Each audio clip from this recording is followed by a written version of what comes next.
Que a graça e a paz do Senhor Jesus esteja na sua vida, na sua casa, no seu trabalho, onde você estiver, esteja no seu coração. Você que está acompanhando o canal, dê like, compartilhe, ajude a divulgar a viva e preciosa palavra de Deus. Eu quero falar hoje sobre a cruz de Cristo. E eu acho que a gente vai aprender algumas coisas hoje aqui. A princípio, nós vamos ler Gálatas 6, 12 a 14. Vocês abriram sua Bíblia? Vamos lá. Paulo, escrevendo aos Gálatas, disse: todos que querem mostrar boa aparência na carne, esses vos obrigam a circuncidar-vos somente para não serem perseguidos por causa da cruz de Cristo. Porque nem ainda esses mesmos que se circuncidam guardam a lei, mas querem que vos circuncideis, para se gloriarem na vossa carne. Mas longe esteja de mim gloriar-me, a não ser na cruz de nosso Senhor Jesus Cristo, pelo qual o mundo está crucificado para mim e eu para o mundo. Vou explicar algumas coisas no texto para a gente entender melhor toda essa linguagem que Paulo está usando. Bom, primeiro, nessa carta aos Gálatas, que eram cristãos da Galácia, que se converteram ao Senhor, ao Evangelho de Cristo, e Paulo sempre se comunicava com os seus ouvintes, aqueles que receberam o Evangelho, através de cartas ou epístolas. Nessa carta, ou melhor, nessa cidade da Galácia, havia um problema. Muitos judeus se converteram, ou melhor, eles abraçaram o Evangelho, mas eles começavam a colocar muitas práticas judaicas, muitos ritos, muitos costumes judaicos, e eram, por conta disso, chamados de judaizantes. Eles eram cristãos judaizantes porque queriam impor a guarda da lei e várias outras cerimônias e alguns pactos que já não vigoram hoje. E vocês vão entender do que eu estou falando.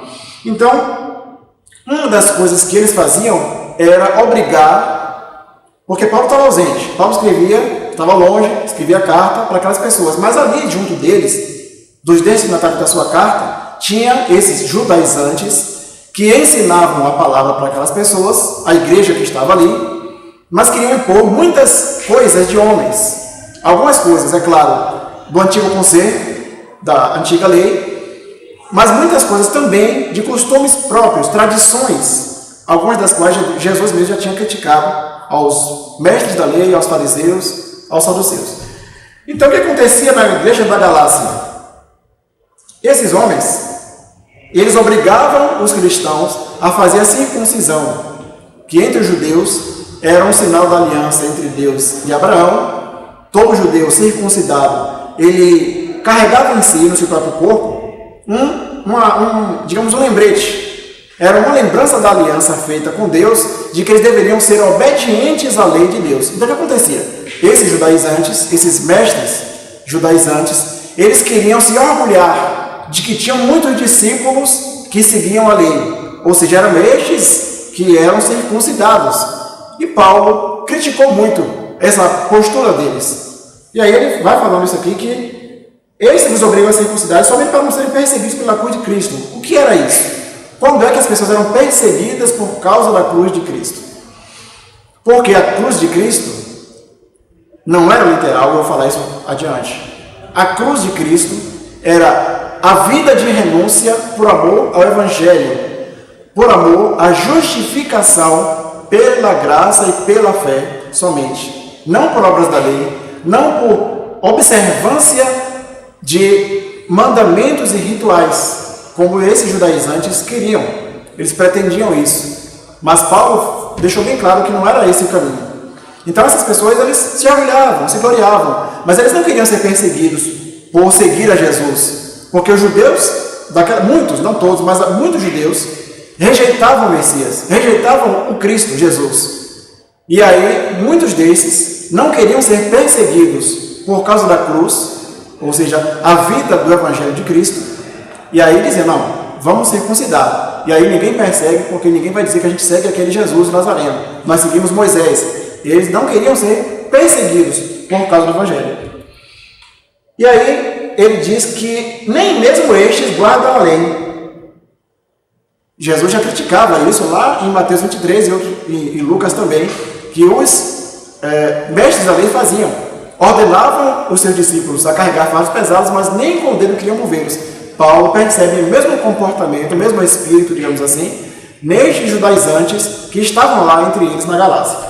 E aí Jesus disse: longe de mim gloriar-me. Paulo não queria circuncidar ninguém para depois se orgulhar, bater no peito dos seus meus discípulos. Paulo não queria isso. Paulo disse: longe de mim esteja gloriar-me, sabe? Se gabar de alguma coisa, a não ser na cruz de nosso Senhor Jesus Cristo. Que cruz Paulo está falando? Paulo não estava falando de uma cruz de madeira que Paulo iria se gloriar, se orgulhar daquela cruz. E ele diz: essa cruz da qual ele está se referindo, o mundo está crucificado para ele, e ele para o mundo. Então, queridos, eu queria só desfazer algumas coisas que estão na mente da maioria, né? O senso comum do que é cruz, e desmistificar alguns dos nossos conceitos. A cruz para nós cristãos da Nova Aliança, nós sabemos que a cruz, ela não é literal. Como eu disse, não é física, não é uma cruz de madeira. Não se trata de um peso a carregar. Também muitas pessoas falam esse é o meu fardo, essa é a minha cruz que eu carrego. Se referindo às vezes a um filho especial, às vezes a um cônjuge problemático, às vezes a um colega de trabalho que tem que conviver ali. E aí diz, cada um tem sua cruz. Mas eu quero que você entenda que a Bíblia não ensina nada disso como um conceito de cruz. Cruz, na Bíblia, tem outro sentido. Não tem nada a ver com uma cruz no peito, nas costas. A cruz não fala de fardo, por incrível que pareça. A cruz fala de morte. Morte do eu. Morte da independência com relação a Deus. Ou seja, nós temos que mortificar a nossa independência de querer fazer o que nós queremos e nos sujeitar à vontade de Deus. Isso é cruz. Fala da morte das nossas vontades contrárias à lei de Deus. É disso que a cruz fala. A cruz fala de auto-humilhação diante de Deus. Quando Jesus começou seu ministério, ele dizia logo, quem quiser vir após mim, quem quiser me seguir, negue-se a si mesmo. Tome a cada dia a sua cruz e siga-me. E aí, alguns talvez não saibam, mas o que era que Jesus estava querendo dizer? Ele já estava sinalizando com que tipo de morte ele iria morrer. Então, quem seguisse ele deveria carregar sua cruz, mas era a morte do eu, para que somente Jesus fosse exaltado. Isso os apóstolos aprenderam muito bem. Quem era que carregava a cruz naquela época? Eram os malfeitores. Eram pessoas condenadas a morrer. Então, carregar a cruz, nessa linguagem bíblica, na linguagem de Jesus e dos apóstolos, era morrer a cada dia. Morrer para o eu, morrer para aquelas vontades contrárias à vontade soberana de Deus, agradável e boa, né? A vontade de Deus. Então, isso era carregar a cruz. A cruz tinha esse significado. Significava morte. Morte do eu para o mundo, para o pecado e para as próprias vontades naturais. E Paulo aprendeu, entendeu isso de tal maneira que ele declarou em Gálatas 2:20 o seguinte: já estou crucificado com Cristo, e vivo não mais eu, mas Cristo vive em mim. E a vida que agora vivo na carne, vivo-a pela fé no Filho de Deus, o qual me amou e a si mesmo se entregou por mim. Paulo entendeu o significado da cruz de Cristo e estava disposto a ser perseguido por essa cruz. Então, queridos, viver em Cristo, ou melhor, Cristo vivendo em nós, porque eu acho que é mais sensato, digamos assim, mais plausível, mais de acordo com as Escrituras, é Cristo vivendo em nós. Nós vivemos em Cristo, mas Cristo vivendo em nós. É isso que significa. Na caminhada, a gente pode perder coisas. Às vezes a gente pensa, não, posso todas as coisas, usam indevidamente, inclusive, esse texto, não vou dar o mérito do significado agora, mas enfim. citam textos da Bíblia, às vezes sem entendimento, eu posso todas as coisas, sou mais do que vencedor. Mas na caminhada com Cristo, quando nós carregamos a cruz, nós temos perdas também. Perdemos algumas coisas. E Jesus deixou isso claro no começo do seu ministério, chamando os seus discípulos e dizendo: quem estava disposto a perder algumas coisas, ou perder até a sua própria vida, ele diz: quem quiser vir após mim, negue-se a si mesmo, tome sua cruz e siga-me. Pois quem quiser salvar a sua vida, perderá. Mas quem perder a sua vida por amor de mim e do Evangelho, esse a salvará. Então, caminhar com Cristo e viver em Cristo, e Cristo vivendo em nós temos perdas pelo caminho. Não é só vitória. Temos perdas necessárias para chegarmos no alvo. Então, a Bíblia diz que essa é a vida que Ele quer. Deus não quer sacrifício de ninguém peregrinando com uma cruz pesada nas costas. Deus não quer ninguém esfolando os seus joelhos para pagar alguma promessa.